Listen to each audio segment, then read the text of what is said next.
അത് ഉത്തരം പറയുന്നതിന് മുൻപ് ആദ്യം തന്നെ ഈ ഒരു പ്രതിസന്ധി ഘട്ടത്തിലൂടെ ഞാനും എൻ്റെ കുടുംബവും പോകുന്നത്. സാധാരണ നിങ്ങൾക്കൊക്കെ ഊഹിക്കാം, നിങ്ങളുടെയൊക്കെ വീട്ടിൽ പെങ്ങന്മാരോ അല്ലെങ്കിൽ അമ്മയോ ഇല്ലാത്തവരില്ല, സ്ത്രീകളില്ലാത്തവരില്ല.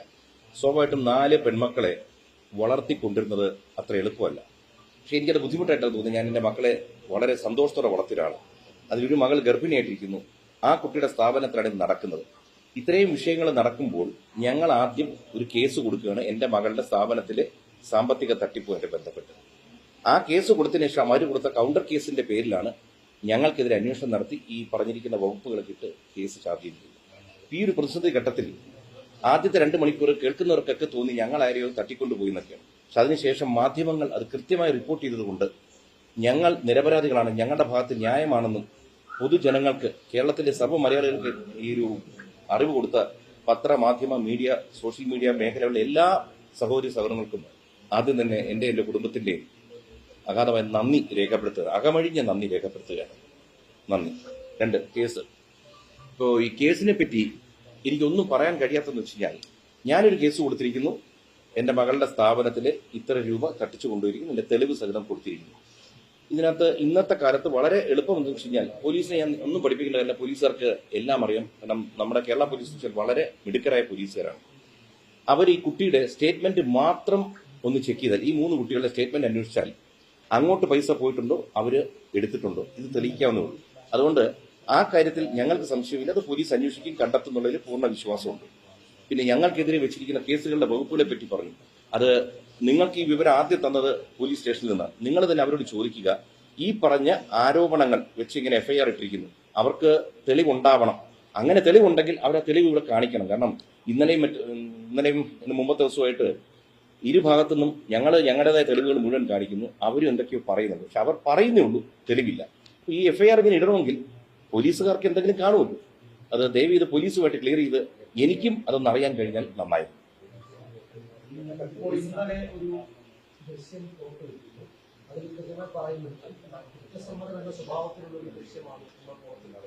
അപ്പോൾ ആ ദൃശ്യത്തിൽ അവർ പറഞ്ഞ ആ കാര്യങ്ങൾ അപ്പോൾ ഇന്നലെ ഈ ദൃശ്യം പുറത്തു കാരണം എന്താണ്? ആദ്യഘട്ടത്തിൽ താല്പര്യമില്ലാന്നൊക്കെ പറഞ്ഞത്. പക്ഷെ ഇന്നലെ അപ്രതീക്ഷിതമായി മാധ്യമങ്ങൾക്ക് മുന്നിൽ വരാതെ അത് യൂട്യൂബ് ചാനലിലൂടെ പുറത്തു വരികയാണ്. ഒന്നാമത്തെ കാര്യം, നമുക്ക് ആദ്യമേ ഇത്തരം എല്ലാ വീഡിയോകളും നമ്മുടെ ധാരാളം വീഡിയോ ഇരിക്കുക. ഇത് നമുക്ക് കൃത്യമായിട്ട് കിട്ടണമല്ലോ. നമ്മുടെ കയ്യിലോട്ട് കിട്ടിയാൽ മാത്രമേ നമുക്ക് കാണിക്കാൻ പറ്റൂ. കാരണം നമ്മളും എടുത്ത കുറെ വീഡിയോസ് ഉണ്ട്. ഇതെല്ലാം നമ്മൾ ആദ്യം ഷെയർ ചെയ്തു. പിന്നീടാണ് ഇവർ വന്ന് നമുക്കെതിരെ ഇല്ലാത്ത ആരോപണങ്ങൾ മുഴുവൻ പറയുമ്പോഴത്തേക്ക്, ആ ആരോപണങ്ങൾ അവർ തന്നെ ഇന്നലെ ഒരു വീഡിയോ ഇട്ടിട്ടുണ്ട്. ആ വീഡിയോക്കകത്ത് നിങ്ങൾക്ക് ക്ലിയർ ആണ്. അവർ 3 പേരും സംസാരിക്കുന്ന എൻ്റെ മകളുമായിട്ട്. അവരെന്തിനാണ് ആ വീഡിയോ ഇറക്കിയെന്ന് പിടികിട്ടുന്നില്ല. സർവ്വ കുറ്റസമ്മതം നടത്തി അവർ പണം എടുത്തിരിക്കുന്നു അവർ തന്നെ പറയുന്ന വീഡിയോ അവരിറക്കിയിരിക്കുന്നു. അതിൽ കൂടെ വേറെ തെളിവൊന്നും വേണ്ട. നിങ്ങൾ നോക്കിയാൽ നിങ്ങളെല്ലാവരും കണ്ടു കാണാം. എനിക്ക് ഇന്നലെ രാത്രി തന്നെ തന്നെ വളരെയധികം വ്യൂസ് വന്നിരിക്കുന്ന വീഡിയോ അവർ റിലീസ് ചെയ്ത വീഡിയോ. എന്തോ മനഃപൂർവ്വം ഭീഷണിപ്പെടുത്തി പുറത്തു പറഞ്ഞാൽ കൊന്നുകളയും, രാഷ്ട്രീയ സ്വാധീനം തീർത്തു കളയും എന്നൊക്കെ ഭീഷണിപ്പെടുത്തിയോട് അവർ പറയാൻ നിർബന്ധിതരായി എന്നാണ് അവർ പറയുന്നത്. അല്ല, അതാ പറഞ്ഞത്. അവര് പറഞ്ഞത് കേൾക്കുന്നുണ്ടല്ലോ. ഞാൻ ഈ നിർബന്ധപ്പെടുത്തി അല്ലെങ്കിൽ ഭീഷണിപ്പെടുത്തി എന്ന് പറയുന്ന ഏതെങ്കിലും ഒരു സംഭവം അവർ കൊണ്ടുവന്നാൽ തീർന്നില്ലേ? ഇതൊന്നും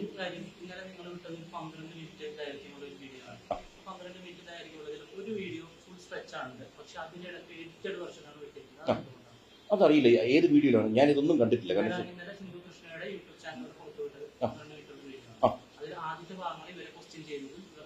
സ്വാഭാവികമായിട്ട് നിയമപരം എന്തെങ്കിലും കുഴപ്പമുള്ള ഭാഗങ്ങളുണ്ടാവും. അതുകൊണ്ട് നമുക്ക് ഇടിക്കേണ്ടി വരും. ഞാനല്ല തെറ്റിയിരിക്കുന്നത്, ഞാൻ കണ്ടിട്ടില്ല. വേറെ കാര്യം എടുക്കട്ടെ, ഇവരുടെ ഏതെങ്കിലും വീഡിയോകൾ നിങ്ങൾ കണ്ടിട്ടുണ്ടോ? ഇവര് ഈ പറഞ്ഞ ആരോപണങ്ങൾ ഉന്നയിച്ചിരിക്കുന്ന ഏതെങ്കിലും വീഡിയോ കണ്ടിട്ടുണ്ടോ? അല്ല, അതല്ല. ഇപ്പൊ ഈ പറഞ്ഞിരിക്കുന്ന ഇവരെ ഞങ്ങൾ മർദ്ദിച്ചു അല്ലെങ്കിൽ ഇവരെ മാനഭംഗപ്പെടുത്താൻ ശ്രമിച്ചു, ഇവർ ഈ പറയുന്ന ഏതെങ്കിലും ഒരു വീഡിയോ, തെളിവോ എന്തെങ്കിലും നിങ്ങൾ ആരെങ്കിലും കണ്ടിട്ടുണ്ടെങ്കിൽ അതുകൂടി ഒന്ന് അറിയിക്കുക. ഞാൻ കണ്ടിട്ടില്ല.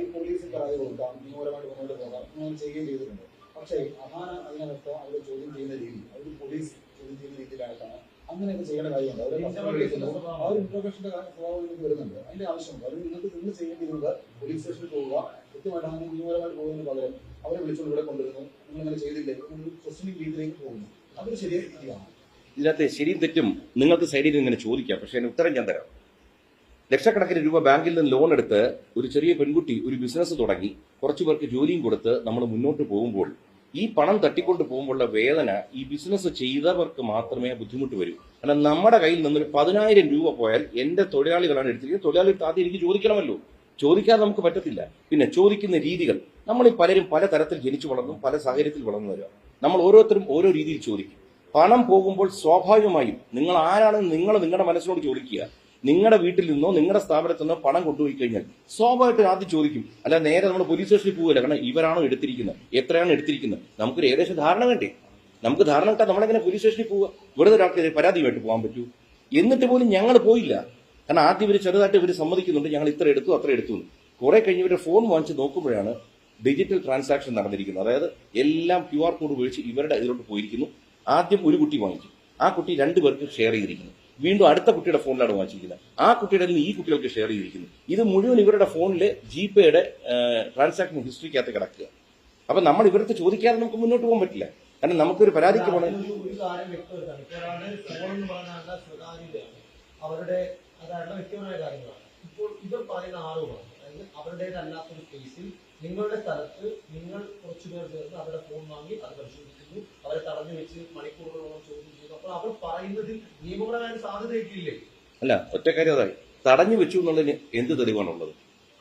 പിന്നെ ഫോൺ ഞങ്ങൾ പിടിച്ചു വാങ്ങിച്ചിട്ടില്ല. ഞങ്ങൾ പറഞ്ഞു ഫോൺ തരാൻ പറഞ്ഞു, ജിപേയുടെ കാണിക്കാൻ പറഞ്ഞു. ജിപേയുടെ കാണിക്കുമ്പോൾ ഞങ്ങൾ കാണുക, ഇത് മുഴുവൻ ഞങ്ങൾ റെക്കോർഡ് ചെയ്തു. ഈ കുട്ടികൾ ഇവിടെ നിന്ന് സംസാരിക്കുന്ന വീഡിയോ അവർ തന്നെ ഇറക്കിയിരിക്കുന്നവർ അവരുടെ കയ്യിൽ ഫോൺ ഇരിക്കുക. ഈ കെട്ടിടത്തിന്റെ മുകളിലത്തെ നിലയിൽ ഇരുന്നാ സംസാരിച്ചിരിക്കുന്നത്. ഇവിടെ എല്ലാ സ്റ്റാഫും ഉണ്ട്. ആ വീഡിയോക്കകത്ത് കുട്ടികൾ എഴുതി തരുന്ന പത്രത്തിന്റെ ഒരു ഫോട്ടോ അവർ ഇറക്കിയിരിക്കുന്നു, ഞങ്ങൾ എഴുതി കൊടുത്തിട്ടുണ്ടെന്ന്. അതിനകത്ത് ഇവരുടെ കയ്യിലെല്ലാം ഫോൺ ഇരിക്കുക. ഇനി എവിടെയാണ് ഞങ്ങൾ ഫോൺ തട്ടിപ്പറിച്ചത്? എന്തെങ്കിലും തെളിവ് വേണം. ഇവർ പറയുന്നതിന് എന്തെങ്കിലും അവരൊരു പ്രൂഫ് കാണിക്കട്ടെ. നിങ്ങൾ ആലോചിക്കുക, കേസ് കൊടുത്ത് ഞങ്ങളുടെ ഭാഗത്ത് വേണ്ടത് എന്താ? ഈ കുട്ടികളുടെ ബാങ്ക് റെക്കോർഡ്സ് സ്റ്റേറ്റ്മെന്റ് മാത്രം എടുത്തു നോക്കിയാൽ ഈ കേസ് അവിടെ തീരും. ബാക്കി എന്ത് വേണേ കുട്ടികൾ വരട്ടെ, എന്ത് ആരോപണമായിട്ട് വരട്ടെ, പക്ഷെ തെളിവുണ്ടോന്ന് നിങ്ങളും കൂടി ഒന്ന് ചോദിക്കുക. ഞങ്ങൾ എപ്പോഴും ഏത് ചോദ്യത്തിനും മറുപടി തരാൻ ഞാനിവിടെ ഉണ്ട്. കേട്ടില്ല, ഒന്നുകൂടി ചോദിക്കാം.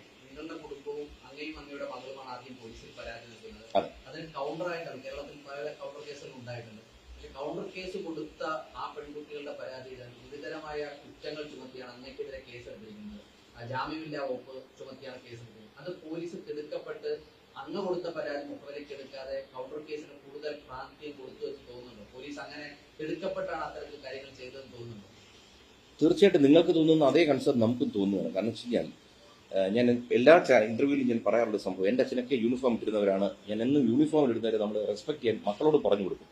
അപ്പോൾ അങ്ങനത്തെ ഉത്തരവാദിത്തപ്പെട്ട ചുമതലയിലിരിക്കുന്ന ഒരു ഉദ്യോഗസ്ഥൻ എപ്പോഴും അൺബയസ്ഡ് ആയിരിക്കണം. ആര് തെറ്റ് ചെയ്തോട്ടെ, ഇപ്പം നമ്മളും എന്താണ് പറയുന്നത്, നമുക്ക് അനുകൂലമായൊരു തീരുമാനം വേണമെന്നോ നടപടി വേണമെന്നോ അല്ല, നിഷ്പക്ഷമായൊരു അന്വേഷണം നടത്തുക. ആ നിഷ്പക്ഷത ഇതിനകത്ത് എവിടെയോ മിസ്സിംഗ് ആയിട്ട് നമുക്ക് തോന്നുന്നുണ്ട്.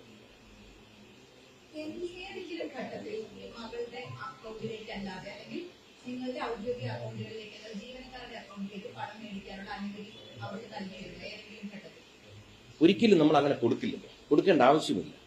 പിന്നെ ഈ കുട്ടികളും എൻ്റെ മോളുമായിട്ട് വളരെ സൗഹൃദത്തിലാണ്. അത് ഈ കുട്ടികളുടെ ഏതെങ്കിലും ചടങ്ങുകളുടെ വീഡിയോ നിങ്ങൾ നോക്കുമ്പോൾ കാണാം, എല്ലാത്തിലും ഈ കുട്ടികൾ പങ്കെടുത്തിട്ടുണ്ട്.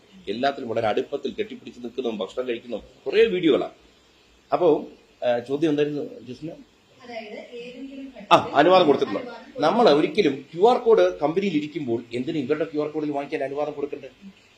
പിന്നെ ഇവർ ഈ പറഞ്ഞ എന്തോ ഒരു ടാക്സ് ഇഷ്യൂവിനെ പറ്റിയൊക്കെ കഴിഞ്ഞ സംസാരിക്കുന്നുണ്ടായിരുന്നു.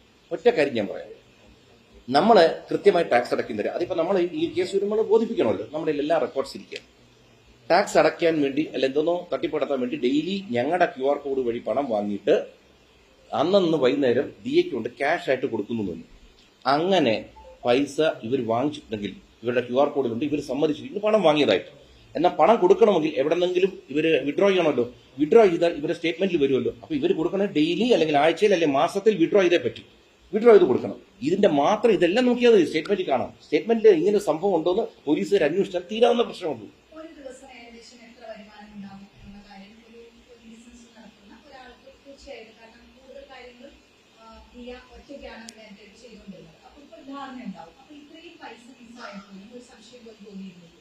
പലപ്പോഴും തോന്നിയില്ല. കാരണം വെച്ച് കഴിഞ്ഞാൽ ഇവിടെ ഈ സുഖമില്ലാതെ ആശുപത്രിയിലാവുന്ന ഘട്ടത്തിൽ നിന്നാണ് ഈ പ്രഗ്നൻസിയുടെ ഇഷ്യൂ വന്നപ്പോഴാണ് ഈ പ്രോബ്ലം ആരംഭിച്ചത്. അപ്പൊ എന്നും ഒരു ആഴ്ചയിൽ എന്നും ചോദിക്കും, ചേച്ചി ഇന്ന് ആരും വന്നില്ല ചേച്ചി, കസ്റ്റമേഴ്സിന്റെ മറ്റാണ് മറിച്ചാണ്. അപ്പോൾ ഏതൊക്കെയോ സമയത്ത് ഇവള് ഇതിട്ട് നോക്കി, എന്താ പറയുക, ഈ CCTV. അപ്പൊ കസ്റ്റമേഴ്സ് വന്നു പോയി, ഇല്ല ചേച്ചി അവർ വാങ്ങിച്ചില്ല ചേച്ചി, ഇങ്ങനെ പറഞ്ഞു പോയിക്കൊണ്ടിരുന്നു. ഇവരുടെ ഓൺലൈൻ ബിസിനസ് നടന്നുകൊണ്ടിരിക്കുന്നുണ്ടും വരുമാനം വരുന്നത് കൊണ്ടും ഇതിൽ വലിയതായിട്ട് ശ്രദ്ധിക്കുന്നില്ല. പക്ഷെ ഇതിനകത്ത് വലിയൊരു പിടിപ്പ്